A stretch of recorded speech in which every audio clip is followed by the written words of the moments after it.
자, 오늘 여기 바울이 이제 그 안디옥 교회에서 파송을 받았습니다. 그래서 바나바와 바울이 파송을 받아서 첫 선교사가 되지요. 그리고 나서 어떻게 사역하는지가 나와 있습니다. 자, 우리 1절부터 한번 보겠습니다. 시작. 이에 이고니온에서 두 사도가 함께 유대인의 회당에 들어가 말하니 유대와 헬라의 허다한 무리가 믿더라. 그러나 순종하지 아니하는 유대인들이 이방인들의 마음을 선동하여 형제들에게 악감을 품게 하거늘 그 시내의 무리가 나뉘어 유대인을 따르는 자도 있고 두 사도를 따르는 자도 있더라. 이방인과 유대인과 그 관리들이 두 사도를 모욕하며 돌로 치려고 달려드니. 자, 바울이 복음을 전했습니다. 복음을 전하면 항상 복음의 역할이 뭡니까? 나누는 거라고 그랬죠.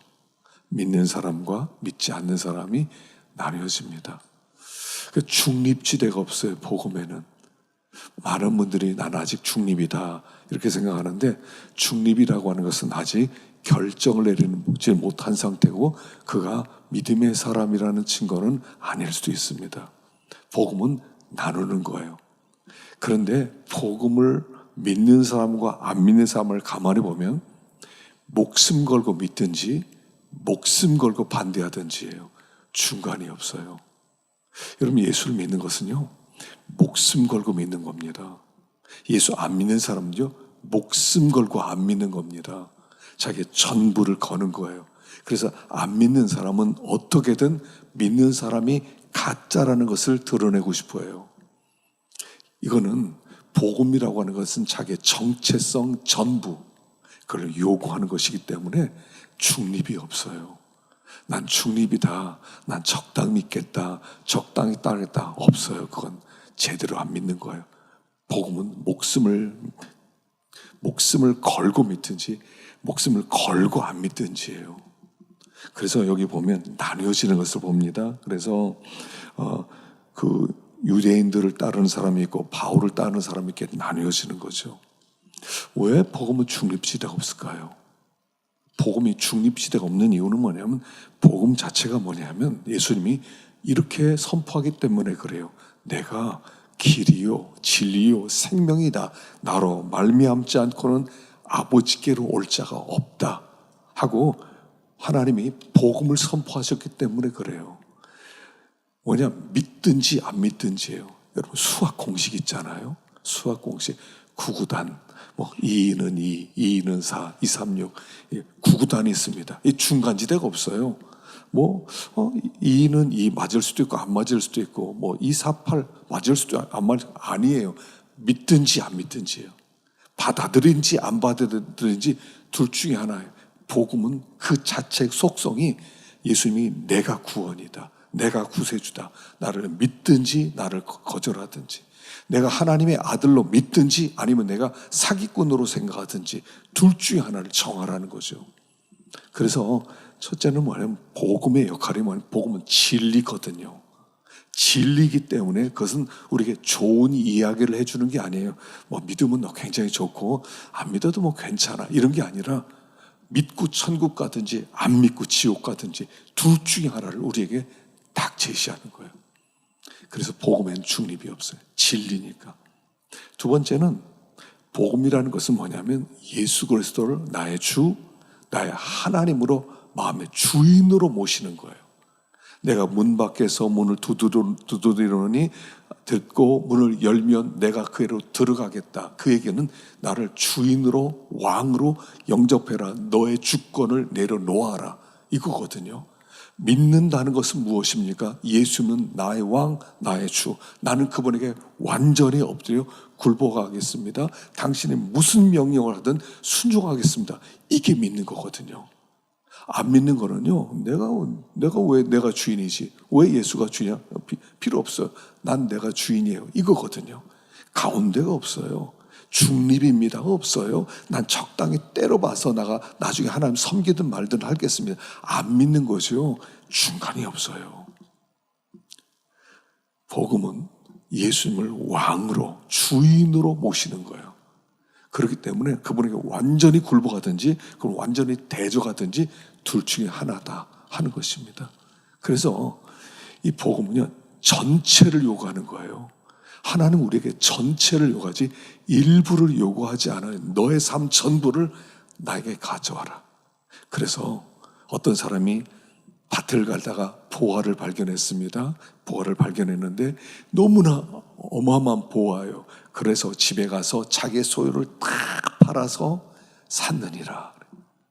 이거예요. 복음은 전부를 요구하는 거예요. 전부 하나님이. 그래서 목숨 걸고 예수 믿든지 목숨 걸고 대적하든지예요.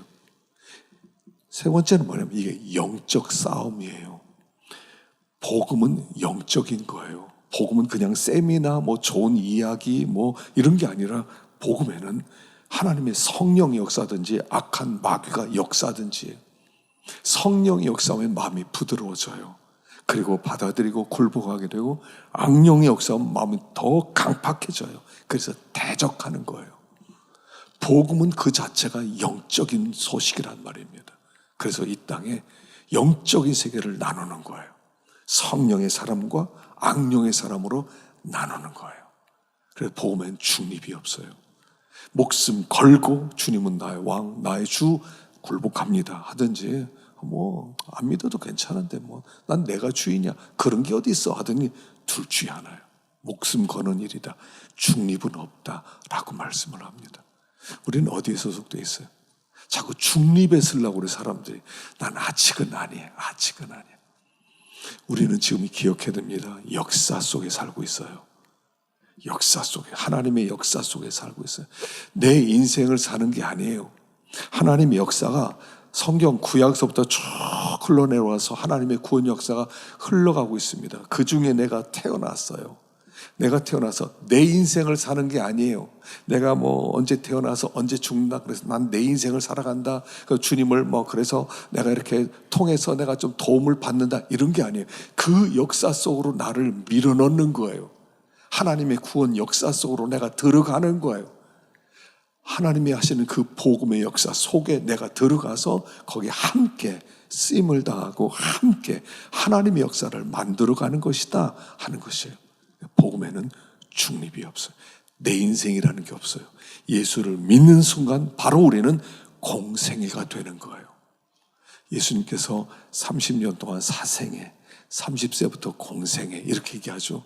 이제는 내 인생을 사는 게 아니에요. 하나님의 구원 역사에 나를 던져서 그 역사 속에서 쓰임받는 생애를 살아가는 거지 난 내 인생이 있어, 난 이렇게 살 거야, 내 계획이 있어 이런 게 아니라는 거예요. 자기 실현을 해야 돼, 난 성공해야 돼 이런 것이 아니에요. 그 구원 역사 속에 들어오는 거죠. 이게 구원받은 하나님의 사람이다 라고 얘기를 하는 것입니다. 자, 두 번째는요 11절을 보겠습니다. 11절 시작.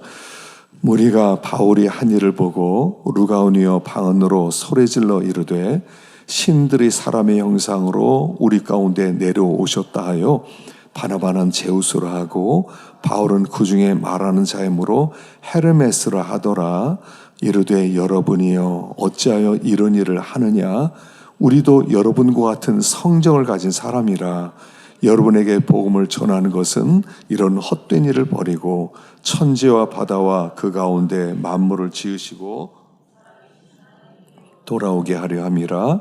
그들이 이르러 교회를 모아 하나님이 함께 행하신 모든 일과 이방인들에게 믿음의 문을 여신 것을 보고하고 제자들과 함께 오래 있으니라. 자, 바울이 무슨 일을 합니까? 나면서 안전뱅이 된 사람을 고쳐줘요. 여러분 복음을 전하다 보면 복음이란 뭐냐면 하나님이 함께 역사하는 거거든요. 복음을 전파할 때 하나님이 함께 역사해. 그때 무슨 일이 일어날지 몰라요. 하나님이 놀라운 능력으로 기적을, 표적을, 다양한 은사를 보여줄 수 있으세요.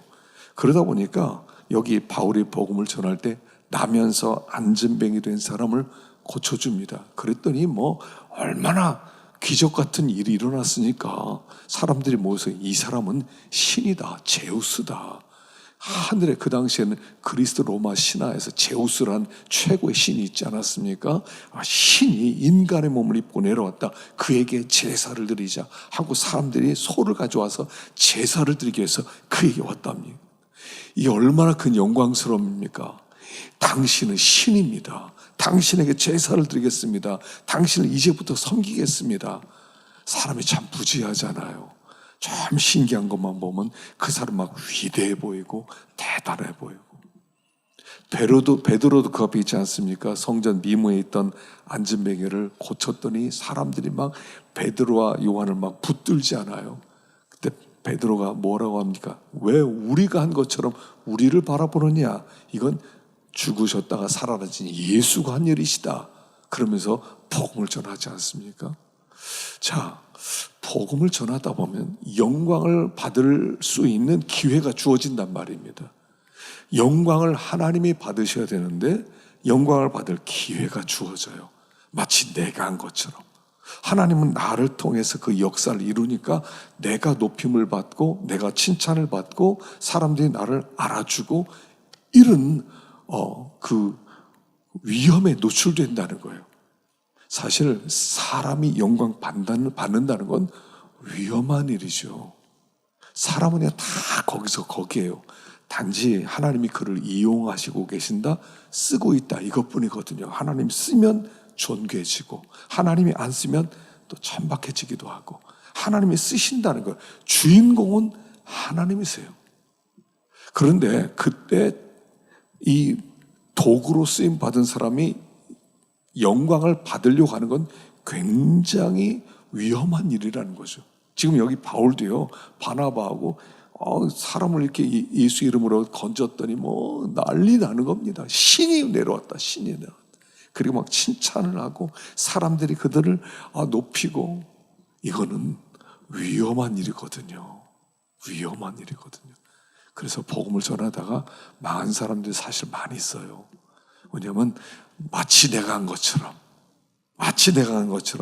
그렇게 사람들이 오해를 하기 때문에 막 높이다 보니까 자기도 모르게 자기에게서 막 능력이 나오는 줄 알고 하다가 하나님께 버림받은 사람이 많이 있어요.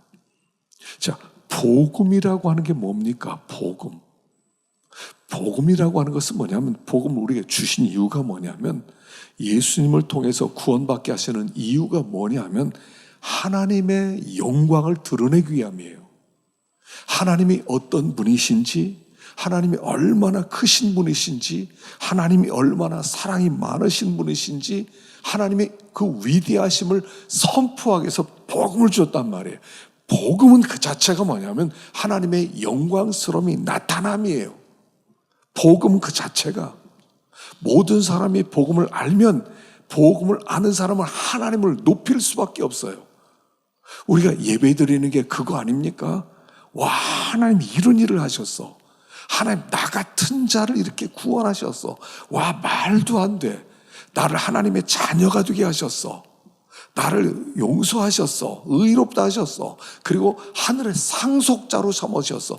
말도 안 되는 일이 벌어졌어. 와, 나를 구원하신 하나님, 정말 위대하신 하나님, 당신을 찬양합니다, 경배합니다. 이렇게 되는 거잖아요. 복음은 그 자체가 하나님께 영광 돌리라는 증거로 우리에게 주신 게 복음이란 말이에요. 거기에 사람이 나타나고 사람 이름이 높아지는 것은 하나님의 뜻이 아니라는 거예요. 그래서 하나님께서 우리를 부르신 목적 자체가 뭐냐면 그를 높이라는 거예요. 그를 높여라. 그의 이름이 나를 통해 알려지게 해라. 그래서 모든 사람이 그를 보게 해라. 그래서 그들이 이 선교를 마치고 돌아갔을 때 뭘 보고 하냐면 그가 행하신 일을 보고 하는 거예요. 우리가요, 간증하면서 우리가 이렇게 했더니 막 사람들이 막 일어나고요. 그래서 사람들이 돌아오고요. 우리가 그거 했어요. 우리가 한 일을 드러내는 게 아니에요. 그가 한 일이에요, 그가. 그래서 간증하는 사람들이 항상 그 다니엘 기도회 때도 보면 간증하는 사람들 항상 조심스럽게 간증하잖아요. 이거 우리가 한 게 아닌데 우리가 한 것처럼 나타날까봐 두렵습니다. 하여간 그가 행하셨습니다. 그만 높이기 원합니다. 그러고 시작하잖아요. 왜냐하면 하다 보면 자기도 모르게 자꾸 내가 나타나려고. 내가 내 이름으로, 내 능력으로, 내 의의를 드러내고 싶어요. 이 인간의 본성이거든요. 그래서 지금 막 높임을 받을 수 있는 처지에서 막 옷을 찢으면서 우리는 당신들과 성정이 같은 사람입니다. 우리가 여기 와서 복음을 전하는 것은 이런 일을 하지 말라고 복음을 전하는 것입니다 하고 겨우 말리잖아요. 그럼 자꾸 이 세상에서요, 우리가 그거 하고 싶어요. 이름은 좀 떨치고 싶어요. 내 이름. 내가 누군 줄 알아? 이게 좀 사람들이 좀 알리고 싶어요. 그동안 내가 진짜로 괜찮은 사람이었다고. 진짜로 난 칭찬 들을 만한 사람이라고. 진짜 니네들이 나를 몰라서 그렇지. 난 진짜 니네들과 다른 종류의 사람이라고. 이걸 우리가 드러내고 싶은 게 이 땅에서 하는 일이에요. 돈을 많이 번 다음에 뭘 합니까? 사람들하고 무시하면서 내가 누군 줄 알아? 감히 나에게 막 이러는 이유가 뭡니까? 사람들 마음 가운데 영광에 대한 목마름이 있어서 그래요. 영광에 대한 목마름. 그래서 땅에서 자꾸 높아지려고, 좀 무시당하면 막 자존심 상해하고, 나를 이렇게 무시했어, 이렇게 상처받고. 그러지 말라는 것입니다. 그분이 주인공이어야 돼요. 그분이. 우리는 항상 조연이에요. 조연. 그분을 높이면 됐어요. 그분이. 하여간 그분이 나를 통해서 높임을 받으셨어요. 그럼 그분이 나에게도 영광을 돌려주신다고 그랬어요. 그러니까 우리의 역할은 뭐냐면, 내가 그래서 뭐라고 합니까? 스스로 자기를 높이지 말라는 거예요. 사람들 앞에 스스로 칭찬하지 말라는 거예요. 그냥 그가 높일 때까지 기다리라는 거예요. 그만 높이라는 거예요. 우리는요, 그냥 그만 높이는 게 겸손이에요. 그만 높이는 거. 하나님만 자꾸 높여야 돼요. 그러면요, 하나님이 알아서 때가 되면 너희를 높이시리라. 능하신 손 안에서 겸손하라. 때가 되면 높이시리라. 하여간 하나님만 높이라는 것입니다. 복음 자체는 하나님을 드러내는 도구라는 것이에요. 하나님, 그분, 창조주 하나님, 구원주인 그 하나님을 높이는 것이 우리의 삶의 존재 목적이다. 이걸 기억하라 하는 것입니다. 자, 세 번째로 19절 보겠습니다. 19절 시작. 안디옥과 이고니온에서 와서 무리를 충동하니 그들이 돌로 바울을 쳐서 죽은 줄로 알고 시외로 끌어내치니라. 제자들의 마음을 굳게 하여 이 믿음에 머물러 있으라 권하고, 또 우리가 하나님의 나라에 들어가려면 많은 환난을 겪어야 할 것이라고. 이 부분을 오늘 암송했으면 좋겠어요. 22절. 제가 그 맨 윗부분에 써놨죠. 22절 한번 읽어봅시다. 시작. 제자들의 마음을 굳게 하여 이 믿음에 머물러 있으라 권하고, 또 우리가 하나님 나라에 들어가려면 많은 환난을 겪어야 할 것이라. 예전에 한번 외웠었는데, 자, 생각나세요? 다시 한번 읽어보십시다. 시작. 제자들의 마음을 굳게 하여 이 믿음에 머물러 있으라 권하고, 또 우리가 하나님의 나라에 들어가려면 많은 환난을 겪어야 할 것이라. 뒷부분, 우리가 하나님 나라에 들어가려면 많은 환난을 겪어야 할 것이다. 이걸 먼저 해보십시다. 뒤에 뒷부분을 먼저 해봅시다. 또 우리가, 자, 안 보고 한 번만 읽어보고 해보십시다. 시작. 또 우리가 하나님 나라에 들어가려면 많은 환난을 겪어야 할 것이다. 자, 안 보고 한번 해봅시다. 또 우리가, 시작. 또 우리가 하나님 나라에 들어가려면 많은 환난을 겪어야 할 것이다. 다시 한번요. 자, 안 보고 지워주세요. 우리가 또, 시작. 또 우리가 하나님 나라에 들어가려면 많은 환난을 겪어야 할 것이라. 요것만 외워도 돼요. 사실은 오늘 요것만. 한 번 더. 시작. 또 우리가 하나님 나라에 들어가려면 많은 환난을 겪어야 할 것이라. 한 번만. 시작.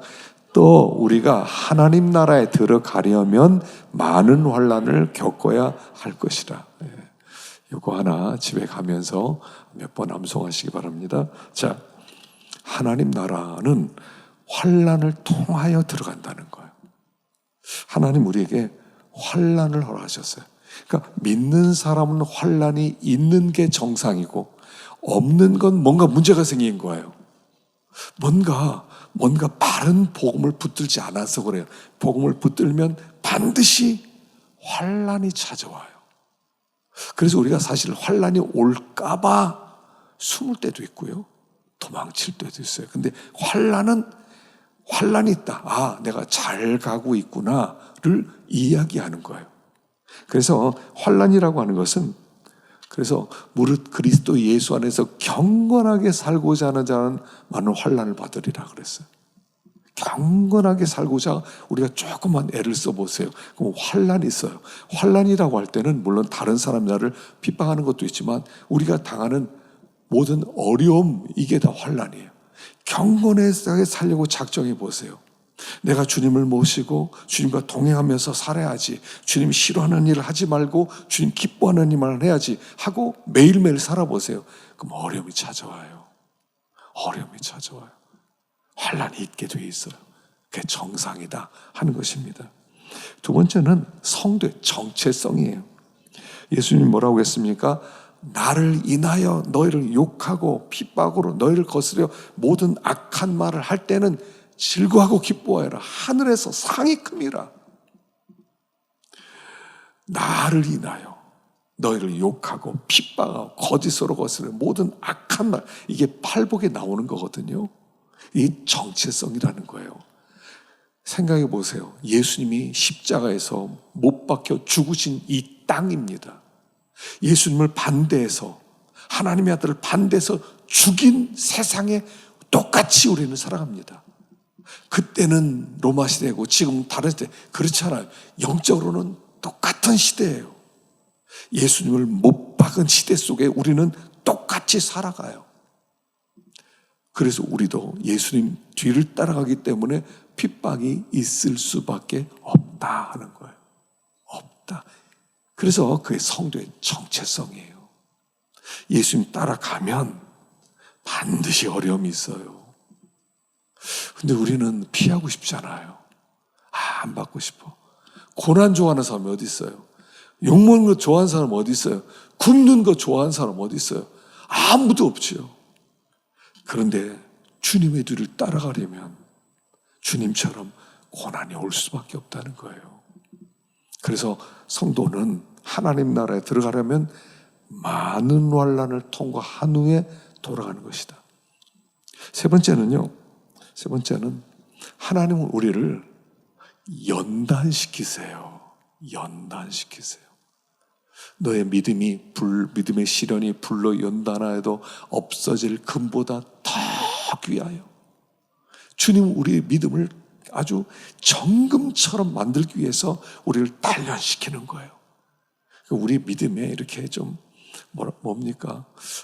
솜사탕처럼 이렇게 부풀려졌어요. 마치 내 믿음이 막 이렇게 좋은 것처럼. 그런데 한번 눌러보기 시작해보세요. 쑥 들어갑니다. 쑥 들어가다 나보다 조금해집니다. 진정한 믿음, 정결한 믿음, 깨끗한 믿음, 그걸 만들기 위해서 하나님이 여러 가지 우리에게 환난도 주시고 시험도 주시고 어려움도 주시고, 중요한 건 믿음이라고 그랬죠. 하나님은 믿음을 상대하서 우리의 믿음을 보시길 원하는 거예요. 그래서 우리 자꾸 다듬어요. 불 속에다 집어넣어서 때리기도 하고, 그래서 거기에 불수물이 나가기도 하고, 찌꺼기 없는 온전한 믿음, 순결한 믿음. 그래서 그런 믿음을 만들기 위해서 우리에게 환난을 보내시는 것이다. 시험을 보내시는 것이다. 그건 정상이다. 이것 좀 없애주세요 할 것이 아니라 하나님 이걸 통과하게 해주세요 라고 기도하라는 거예요. 잘 통과하게 해주세요. 그래서 이 시험과 환난이라는 것은, 세 번째는 믿음을 정결한 거다. 마지막 네 번째는요, 하나님께서 우리들에게 영광을 주기 위해서 이런 환난과 시험을 주는 거예요. 그래서 우리가 지금 현재의 고난은 장차 우리에게 나타날 영광과 좋게 비교할 수 없도다. 좋게 비교할 수 없도다. 하나님은 우리에게 고난을 당하게 하고요, 환난도 주시고 나서 거기에 걸맞는 영광을 주시는 거예요. 이 세상에서도요, 가만히 보면 그래요. 진짜 큰 영광은요, 참 어려움 많이 겪는 사람에게 주는 겁니다.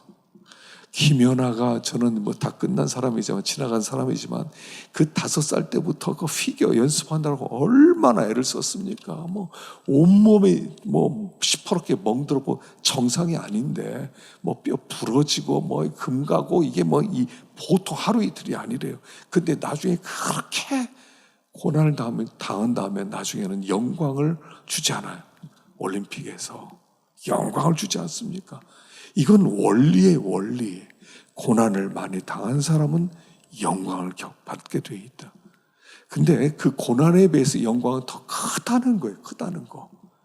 이 세상에서 우리가 당하는 고난이 얼마나 되겠습니까?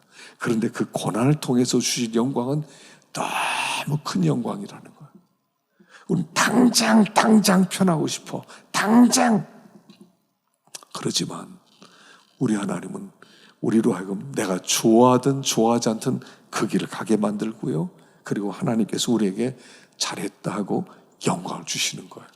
하나님 나라에 들어가려면 많은 환난을 겪어야 할 것이니라. 좋든 좋아하지 않든 하나님이 우리에게 허락하실 것입니다. 그게 안전해요.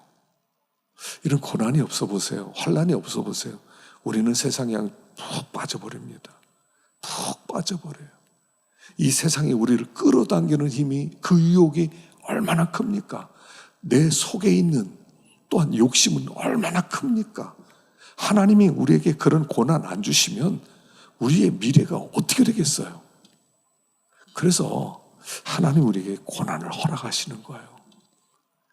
그래서요, 이게 환난을 겪어야 되니까, 예, 알았습니다, 환난 겪겠습니다, 뭐 이런 정도로 해서는 안 돼요. 하나님께 진짜 기도 많이 해야 돼요. 하나님, 이 환난을 잘 통과할 수 있도록 좀 도와주십시오.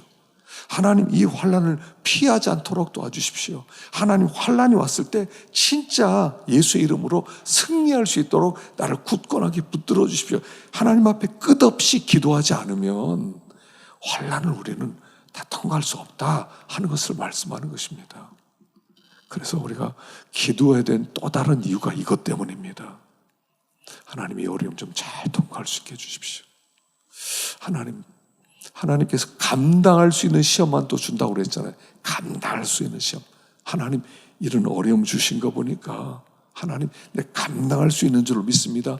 감당할 수 있는 힘을 좀 공급해 주세요. 우리 교우들 이렇게 여럿들 보면요, 고난당하는 분들이 참 많으세요. 어려움 가운 분들이 참 많으세요. 어떤 때는 짤짤짤매요. 감당하지 못해 짤짤짤매요. 어떤 때 안쓰럽기도 해요. 그냥 격려해드리고 싶어요. 걱정하지 말고 하나님께 기도하라고. 당신 감당할 수 있다고. 잘 감당하시라고. 기도로 이겨나가보자고. 우리 하나님이 허락하신 것은 다 복이에요. 복인 줄로 믿어야 돼요. 그래서 하여간 현재 고난은 장차 우리에게 주실 그 영광과 비교할 수 없는 줄 알고 하여간 믿음으로 잘 통과할 수 있기를 축원합니다. 우리 찬송가 부르십시다.